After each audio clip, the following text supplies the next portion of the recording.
Unmanned aircraft systems, UAS, are revolutionary in that they extend our capabilities, letting us accomplish tasks that would otherwise be too dangerous or complicated with efficiency and safety. To get a better understanding of how this is possible, watch the video until the end.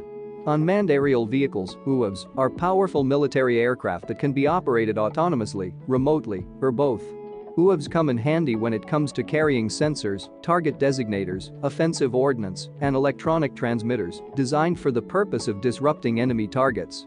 Because they don't require crew members or life support systems like manned aircraft do, UAVs are much more efficient in terms of range and endurance than equivalent manned systems, giving them a substantial advantage over traditional planes.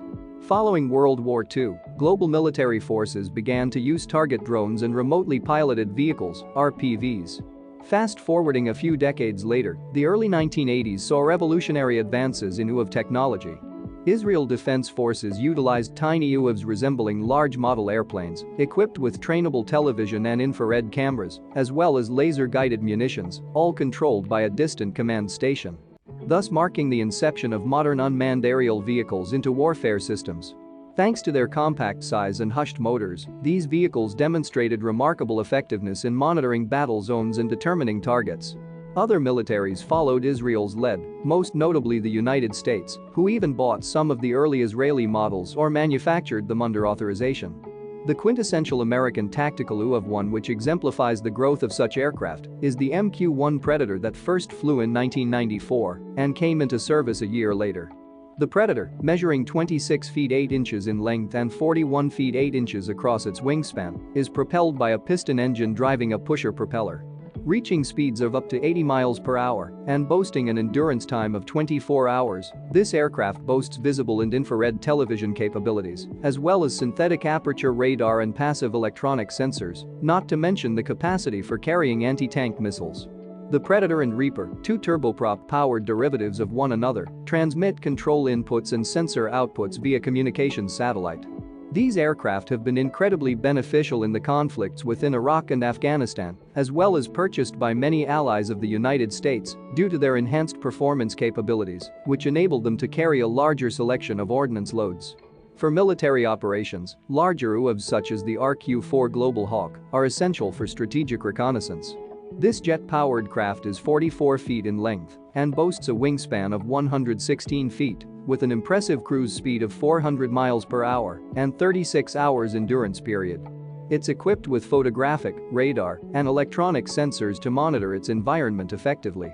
Additionally, extremely small hand-launched UAVs provide combat units greater visibility beyond their front lines. An unmanned aerial system, UAS, is composed of 3 sections.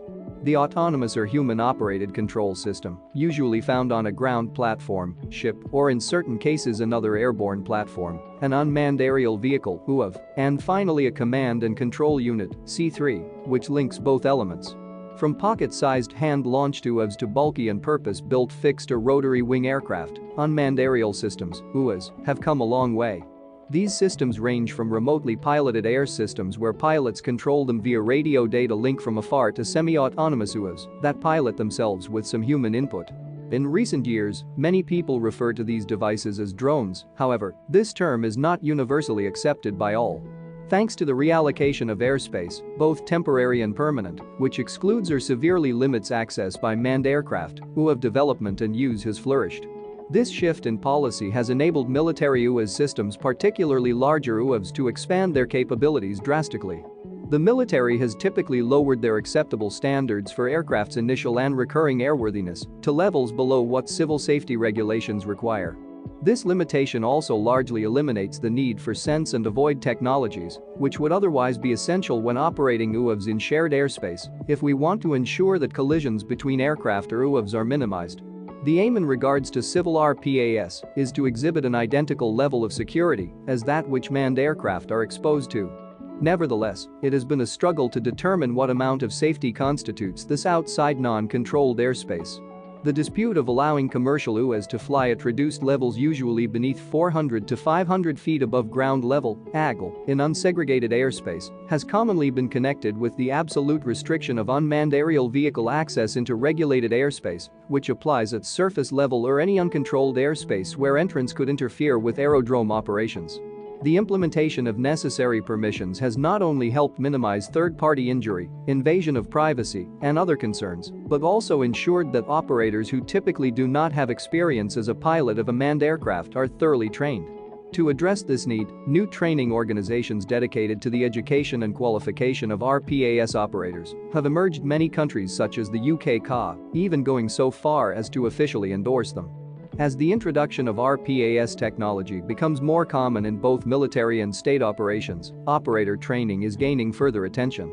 This heightened priority is due to a rise in task capability, as well as dwindling amounts of former military pilots and navigators available to serve as operators.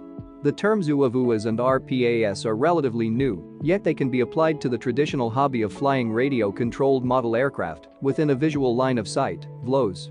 It is this type of restricted UAV operation that has increased its use for both leisure and commercial purposes. Additionally, measures have been taken to allow more complex civil applications, such as controlling beyond visual line of sight, BVLOS, or safely within unsegregated controlled airspace. Operating such drones necessitates C2 systems that are able to withstand harsh conditions and detect and avoid, also known as sense and avoid, mechanisms that offer a level of safety equivalent to manned aircraft.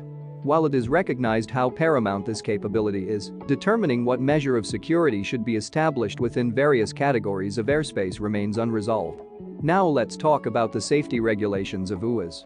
To ensure maximum safety standards are met for UAS operations and airworthiness, the Joint Authorities for Rulemaking on Unmanned Systems (JARUS) is supervising both areas with a supranational approach. Founded in 2007, this body is composed of experts from national aviation authorities (NAS) and regional aviation safety organizations, which are committed to providing comprehensive guidance material. As a result, the objective is for each authority to create their own requirements that follow a single set of technical, safety and operational standards for the certification and safe integration of UAS into airspace, as well as at aerodromes, without redundantly replicating any effort or sacrificing harmonization among neighboring countries. JARUS, comprised of founder members such as the FAA, ESA and Eurocontrol plus 35 other countries including China and Russia, has had to tackle a major concern. What level of regulation should be based on UAV size? This has been an ongoing dialogue that still requires further exploration. Lastly, let's talk about the future of these military aircrafts. Established model aircraft enthusiasts are well aware of the rules and regulations that come with flying their planes, such as visual line of sight (VLOS) operation. However, it is the increased recreational use of UAS by new hobbyists who may not be familiar with the associated safety risks to manned aviation that has recently become a greater concern for public interest. With the rise of commercial, small UAS operations registered with a permit or an exemption, pertinent regulations are now demanding at least some form of fundamental operator training, as well as standardized competency certification for the intended aircraft.